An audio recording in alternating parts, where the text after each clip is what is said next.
ඕන්ලයින් ළමයිද විභාග හොඳට කරන්න. වැඩ ගොඩාක් කරා අපි සෑහෙන වැඩ කරා. විතර කවුරක්වත් වැඩ කළා නැහැ ඉතින්.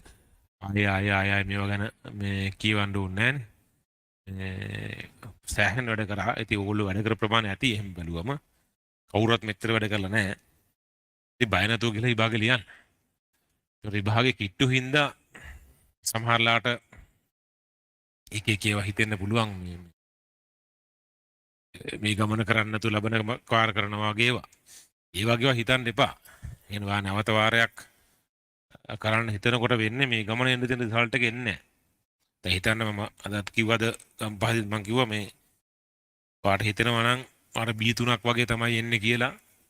වා දඟ දාලා ලිව්වොත් එහෙම පුළුවන් තරම් දඟලලා පුළුවන් තරම් එෆර්ට් එක දාලා ලිව්වොත් ඕක සමාට ඒකයි B2කට උස්ස ගන්න පුළුවන් වෙයි.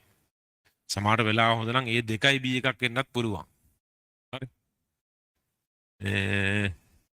එතකොට එහෙම ඒ 2යි B1කට යන්න පුළුවන්කම තමයි B3ක් නෙන්නේ කියලා වා වැඩේ අතාරින්න. එහෙම කරන්න එපා.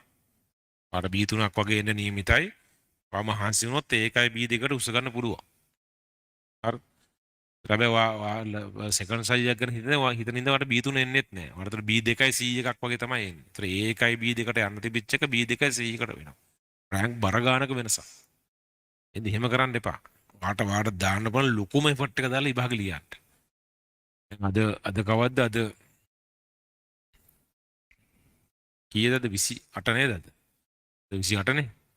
ඒකට 10 වෙනකන් අපිට තියෙනවා දවස් මේකේ දවස් 3යිනේ 3යි 10යි 3යි 9යි 12ක් තියෙනවා ආයේ කෙමිස්ට්‍රි පේපර් එක තව දවස් 12ක් විතර තියෙනවා ඔක්කොම දවස් 20 ගාණක් තියෙනවා ඉතින් හරිද 25ක් විතර තියෙන දවස් ඉතින් වැඩ ටික පුළුවන් විදිහට මැනේජ් කරන් යන්න දැන් උදාහරණයක් 10 වෙනිදා මැත්ස් තියෙන හින්දා මැත්ස් හරි බයෝ හරි තියෙන හින්දා 9 8 7 වාට ඒ විෂයනේ කරන්න වෙන්නේ ඒතර 6 වගේ වෙන කෙමිස්ට්‍රි 22ම ඉවර කරන්න වෙනවා 6 වෙනකොට කෙමිස්ට්‍රි 22ම ඉවර කරන්න 100%ක් ඉවර කරන්න වෙනවා 7 8 9 දවස්වල බයෝ හරි මැත්ස් හරි බලලා ඒ පේපර් එක ලියන්න වෙන්නේ. එන්න කරන්න වෙන්නේ. ඊට පස්සේ ඒක ඉවරලා ෆීස් බලනවා ෆීස් බලලා ෆීස් පේපර් එක ලියනවා. ෆීස් ඉවරලා කෙමිස්ට්‍රි එක බලන්න තියෙන්නේ.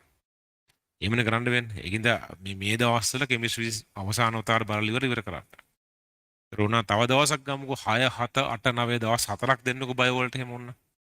ඒතර ඊට කලින් 5 වෙන්න කලින් කෙමිස්ට්‍රි ෆීස් ඉවර වෙන්න ඕනේ. ඊට ප්ලෑන් කරලා වාට කරන්න පුළුවන් හොඳම විදිහට මේ වැඩේ කරගෙන යන්න. හරි. මම පොඩි වොයිස් එහෙම දාන්නම් ටෙලිග්‍රෑම් එකට. ඒ වැඩේ ඇදගෙන යන්න. කරන්න පුළුවන් හොඳම විදිහට කරමු. හරි. ජය වේවා. අපි ආයෙ හම්බෙමු ඈ.